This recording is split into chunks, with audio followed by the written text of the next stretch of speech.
Hello, good morning. This is Jason Faulkner, aka Shop Weasel.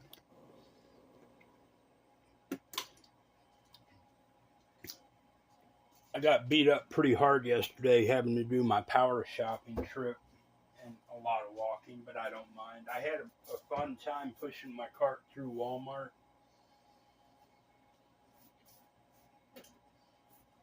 Very competently so. I went to bed early last night because, I needed the rest. But I'm just making another promotion video now with information of my fabulous cart. I woke up at 4, but I went to bed like at 9, 10. I was pretty tired. So I got my rest. Anyway, my cart, it had a feeling of, of very satisfactory experience yesterday shopping with it through Walmart. I was very much rushed. I didn't know if I would make my deadline to get picked up so I could make it back home. So I wasn't messing around yesterday when I went shopping at Walmart. And my other two short videos, or the one short video that I made two videos out of, uh, I had over $360 worth of merchandise in my cart. My two totes were completely filled. Had a ton of stuff. It was pretty heavy too, but it got me home, and I didn't have no trouble loading it, securing it. I just put the brakes on. When the totes are loaded, even marginally, and you put the brakes on, it's very stable. Versus when it's lightweight, like when I first left here yesterday, when I got picked up, the lady didn't know how to secure my cart, and she put two seatbelt straps on it, which I wouldn't have put anything on it. If it's left alone by itself, it's pretty much stable. But you can always fold it up and then it becomes super stable. But she put two seat belts on it that had tension on them, pulling on the same side, and she tore off in the cart. Moved around a little bit. It's tough, so I wasn't worried about it. But I can say this about my cart: every time I go shopping with it, it's very fun. It's a blast to push it through anywhere, any store, especially Walmart, when everybody else is pushing those big heavy carts that are just so cumbersome to use and unfriendly. And they see me pushing my cart through there like a Formula One car, to where every turn you make, even no matter how narrow it is, it does what you want it to. I mean, you don't flinch when you're pushing it between narrow spaces after you use the cart a few times. You know its movements. You know how competent it is, how small of a narrow space it can go through easily, and how fun it is to shop with. I mean, I was having a blast going through Walmart shopping yesterday, and I took a lot of shortcuts. When I went shopping, when I went from one side of the super mega store to the other, I went through the clothing departments, and every little niche and every one that was in my way. I just took an alternate route. I filtered my way through Walmart like a professional shopper yesterday. I mean, I wasn't messing around. And it did so effortlessly without stressing me out one bit, actually. By the time I started checking out, I knew I had time to spare. I checked my phone to see what time it was. And I knew I could walk from Walmart all the way to Ingles without being late and being, abandoned or stranded without a ride home, which is over 20 miles. So I was relaxed, when I made that video at Ingles, I was a happy camper. I did the last bit of my shopping there. I spent like 130 at Walmart and then 130 at Ingles. unintentionally, it was more of what I needed versus the cost of it. I had a list. Then I bought a little extra, if anything that I thought of that I really wanted. A few extra little things. I don't know what, but oh, here's one of them. I didn't like the French blueberry thing that I bought last time, so I just bought a generic can of blueberry pie filling to mix with my pancakes. And I can freeze this. I'll put this into individual sandwich bags, so when I want to make blueberry anything, I can just take a little sandwich bag of some of it out and mix it with my batter. Just small things. But there was a lot of canned goods, a gallon of milk, a 10-pound sack of sugar, 20-pound sack of birdseed, on and on, jar of pickles, 10 more cans of tuna fish, 10 cans of canned tomatoes, stuff like that, just your average necessities. 10 pounds of hamburger, a 3-pound bulk pack of bacon, on and on. You know how it goes when you start throwing stuff in your cart that you need. Well, I did it, and I pushed it all the way to Ingles, and it did what I wanted, effortlessly, actually.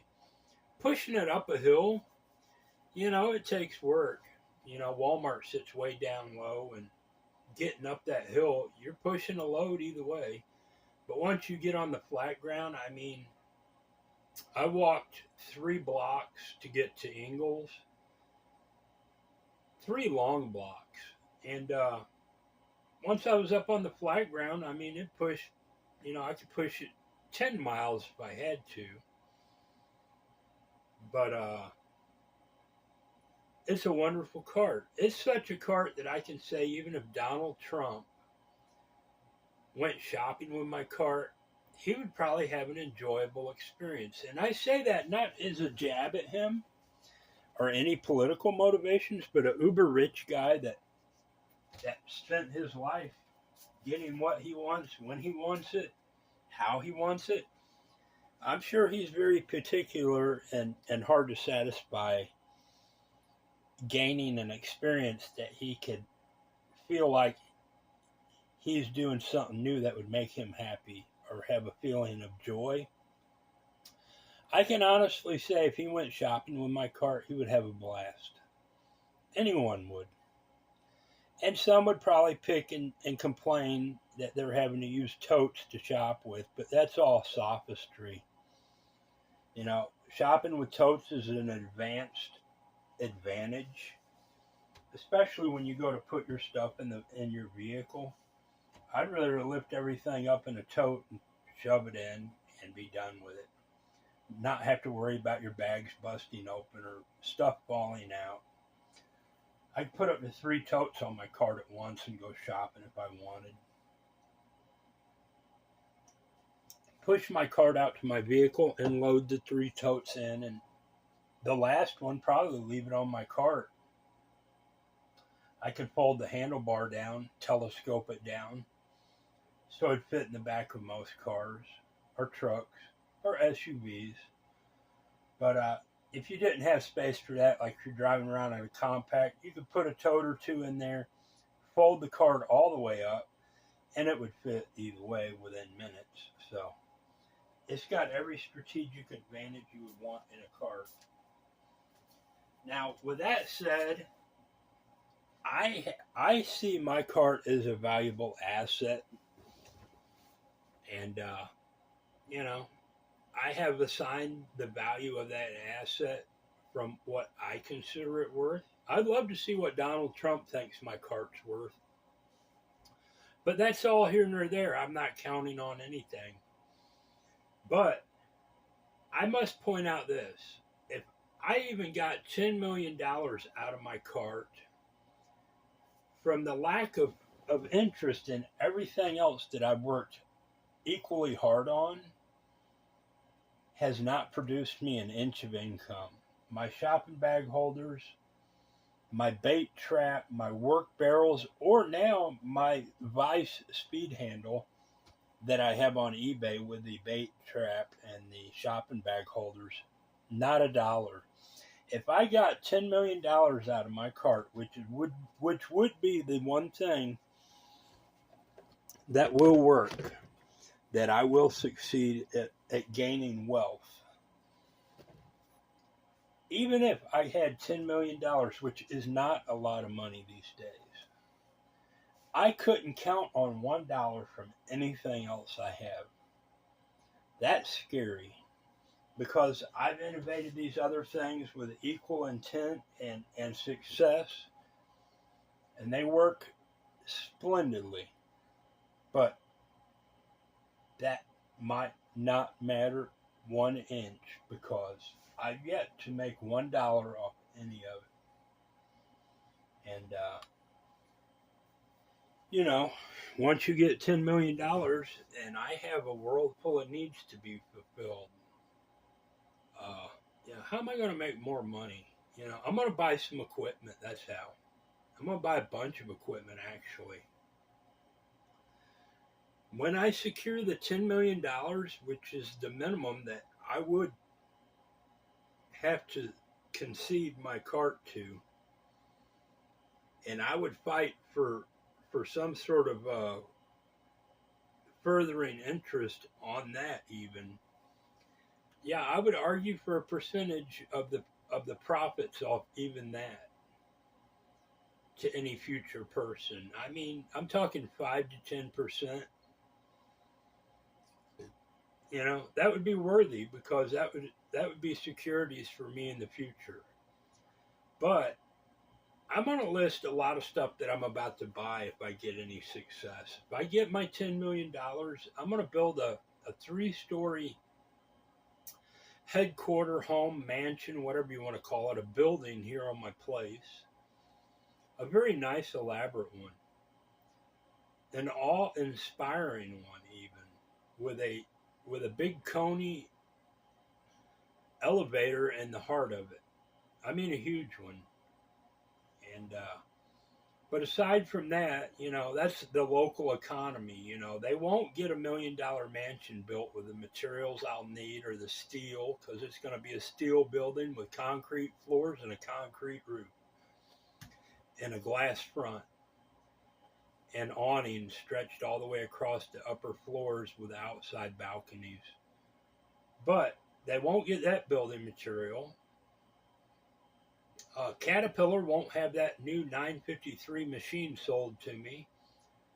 I won't be buying the Dodge 4500 truck or the 40-foot equipment trailer or the new ASV VT or VR80 skid track loader, the Cast XD40 miniature wheel loader, the New Holland mini skid track, or all the bucket and accessories that all that equipment needs, or the man lift that I'm going to be buying, or the Ford Transit T350 high roof, 2024 or 25, 4x4 preferably, longest wheelbase I can get, or the 2 Porsche 911 Turbo S's, one for up here at my estate and one for the Florida place that I will be obtaining eventually, or places, who knows, or all the chainsaws, the power tools, all the clothing that I'll need, or the 10 employees, the minimum of 10 employees that I gotta have, including a security guard for here, one in Florida, the Wonkette secretary, or the equipment operators, or the lawyer that I'll need, or the accountant. And all that might not be very important to anyone, or the boats, the further Caterpillar equipment, the C-32B engines from Caterpillar, marine engines for a yacht that I plan on building, or the Kong water jet drives, big money, or any of it, I might not be able to buy the first bit of it because I haven't seen through my great endeavors 1 inch of me being pulled out of poverty yet, and that is scary. Because that's the system. These people have learned that they can simply print money to counter and oppress anyone's effort, regardless of how monumental a feat they endeavor or undertake. That's me. And I worked tirelessly trying to get myself an inch out of their poverty trap, and I haven't yet, but this video might help. So, this is Jason Faulkner, aka Shop Weasel, very early in the morning. I don't even know what time it is. Probably 5 or 6, 7. 5 or 6, I'd say. But this is my newest video. I hope you enjoy it, and I hope it's inspirational to people that I don't know whether they might need money or not, but I can't spread the wealth until I get mine. And yeah, at this point, the more I think about it, I'm always going to be having to innovate something just to keep competent and competitive, especially among a society that will predate on you if you are a weakling, if you have no real worth to substantiate your life's merits. If they think you're pretty much worthless, I don't know what they do. They pretty much abused and mistreated me, and I really think I have a worth. Jason Faulkner, East Tennessee. Thank you.